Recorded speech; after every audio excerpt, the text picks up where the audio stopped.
Hey everyone, आज के इस वीडियो में मैं बात करने वाला हूँ about how we procrastinate. And procrastination का सिंपल मतलब ये होता है कि कोई भी एक्टिविटी, कोई भी काम को आप पुश करते हैं, तब तक पुश करते हैं जब तक इन माई थिंकिंग डेडलाइन रीच नहीं कर जाती। You might be doing it in a very Zifi manner, बहुत ही रफ एंड टफ तरीके से आप बाद में उसे कर देते हो, but in reality you don't do it within time limit. You try to squeeze it in but you don't do it willingly. किसी भी काम को करने में जब एक नेचुरल मोटिवेशन नहीं जनरेट कर पाते हैं तो उसे प्रोक्रेस्टिनेशन कहते हैं। ये लेजीनेस से अलग होता है। लेजीनेस आलस से होती है कि आप काम शुरू ही नहीं करते। प्रोक्रेस्टिनेशन करता है कि आप काम शुरू ही नहीं करते और उसे पुश करते रहते हैं। And there are various psychological factors behind it, जहाँ पे फॉर एग्जांपल आपको लगता है कि वो काम टफ है। फॉर एग्जांपल आपको लगता है कि वो काम उतना फ्रूटफुल नहीं है। फॉर एग्जांपल योगा, आपको लगता है कि योगा उतना भी इफेक्टिव नहीं है मेरी लाइफ में जितना लोग बोलते हैं, तो आप योगा नहीं स्टार्ट करते हैं। प्रोक्रेस्टिनेट करने का एक और कारण हो सकता है कि आपको ऐसा लगता है कि वो काम आपके लिए नहीं बना है। मे बी वो काम आपके लिए बना हो। फॉर एग्जांपल, मैं बहुत टाइम से स्टार्ट करना चाहता था एक व्लॉग या एक पॉडकास्ट। मुझे ये लगता था कि ये मेरे लिए नहीं है, जबकि people around me always say that you've got a good communication skill, you can communicate well with people, so why don't you start it? But somewhere down the line I was unable to cash in on that belief that others had, and I was unable to cement it in my mind कि मेरे पास है वो talent कि मैं एक podcast या एक vlog कर सकता हूँ या I'm candid enough to do it. तो प्रोक्रेस्टिनेशन वहाँ से आता है जहाँ पे एक बिलीफ की कमी होती है या जहाँ पे एक मोटिवेशन की कमी होती है, inner motivation. I do not believe in external motivation. Let me make it very clear from day one that I do not believe in external motivation. No matter how many motivational videos you watch, you can not be motivated. जो भी हो सकता है वो ये हो सकता है कि आपके दिमाग की वायरिंग में चेंज करने की कोशिश कर सकता हूँ, या आप अपने दिमाग की वायरिंग चेंज करने की कोशिश कर सकते हैं बाहर से कुछ सुन के, तब आप मोटिवेटेड हो सकते हैं। Ultimately the mind has to feel that there is a reward associated with a particular habit in order for that habit to become a habit in the first place. Procrastination से निजात पाने के बहुत सारे तरीके हो सकते हैं, जहाँ पे पहला तरीका ये हो सकता है कि आप पेन डाउन करिए उस एक्टिविटी के निटी-ग्रिटी को और पहचानिए कि आप कहाँ पर कौन सा पार्ट आपको पसंद नहीं आ रहा है। फॉर एग्जाम्पल, आप एक वीडियो क्रिएटर हैं, आपको लगता है कि मुझे वीडियो शूट करना पसंद है, मुझे एडिटिंग करना नहीं पसंद है।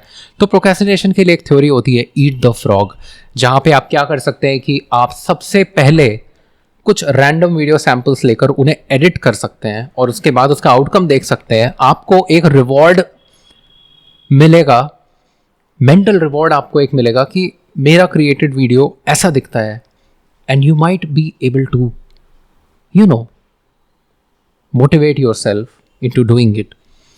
यहाँ पर बात यह है कि अगर आपको वीडियो शूट करना पसंद है और एडिट करना नहीं पसंद है, either you can take help of a friend or you can sit down, edit the videos and think that मुझे आउटकम जो मिलेगा, I am more interested in that. So maybe you don't like making tea but you like having tea. So the motivation behind you making tea would be tasting the good tea that you make, and that is how you will end up making tea. The mind works in mysterious ways, but to you, your mind should not be a mystery. It should be very direct in order for you to find the way of action or the way of triggering your mind into doing something. आपको पता होना चाहिए कि आपका दिमाग किस तरीके से किसी ट्रिगर को पकड़ता है। मेरी दूसरी जो रिक्वेस्ट होती है लोगों से, जो भी प्रोक्रेस्टिनेट कर रहे होते हैं, उनसे ये रिक्वेस्ट होती है, चॉक आउट अ शेड्यूल। सबसे अंडररेटेड चीज़ है जो आपको हर जगह सुनने को मिलेगी बट कोई फॉलो नहीं करता है। You have to get down into writing the steps of getting a thing done. जब आप वो स्टेप्स लिखते हैं तो वो प्रॉब्लम काफ़ी सॉल्व हो जाती है। There is a quote that if you can write clearly what the problem is, you have solved 50% of the problem.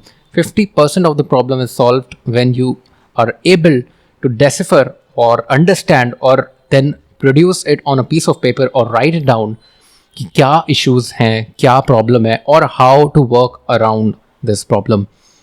Next thing, the third thing which I think people who procrastinate should do is change habits incrementally.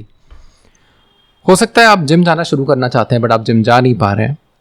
जैसा मैंने कहा, lack of motivation. आपको लगता है कि मैं पिछली बार 1 महीने लगातार गया था, कुछ नहीं मिला. कंसिस्टेंसी जितना इंपॉर्टेंट है उतना ही इंपॉर्टेंट ये भी है कि आप अपने दिमाग को ये समझा के रखें that incremental changes are the best. For example, आपने अपनी डाइट चेंज की, उसी दिन से आप जिम जाना शुरू कर दिया आपने, उसी दिन से आपने फ़ोन कॉल्स कम कर दी, उसी दिन से आपने स्मोकिंग जो आप करते थे, आप छोड़ना चाहते थे, वो भी बंद कर दिया. सेम डे से आपने अपना जो भी शेड्यूल है वो बना के उसे फॉलो करने की कोशिश करने लग गए.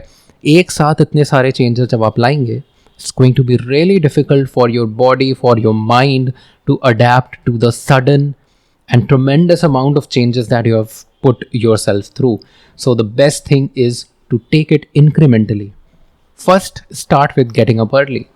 Then start reducing the amount of smoking you do. I know it's very difficult to give up habits like smoking and drinking, but as I said, incremental changes are the best. Then आप अगला step ले सकते हैं where you start choosing healthy food. You do not need to go all guns blazing. आप धीरे धीरे उन habits को पकड़ सकते हैं. Remember, as long as you are alive there is always time for catching up on life. तो ये दिस इज लाइक अ मंत्र दैट आई फॉलो. आप कभी भी डिसहार्टन होकर किसी काम को स्टार्ट मत करिए. Oh, I gain 6 kgs, now I have to lose all those 6 kgs. No, you have to lose 8 kgs in order to look the way you want to look. You might be willing to try harder than what you were. पर उसके लिए ज़रूरी है कि आप एक ही दिन में 8 किलो या एक हफ्ते या 1 महीने में 8 किलो मत लूज़ करें. Lose it over a span of time. Give your self some time. बिगड़ने में कम वक्त लगता है, बनाने में ज़्यादा वक्त लगता है. And this is a practical thought जो कि हर जगह अप्लाई होता है. एक घर बनाने में 1 साल लग सकते हैं, मगर उसे मकान को तोड़ने में एक बुलडोज़र चल सकती है. Bulldozer reference. So I think that is it from my side. मेरे इस वीडियो के थ्रू मैं बस आपसे वही बताना चाहता था जो एकदम मेरे टॉप ऑफ द हेड पे फील करता है. By the way, if you like this video, give it a like. Simple videos like this will be coming more and more on my channel, so stay tuned. Thank you for watching.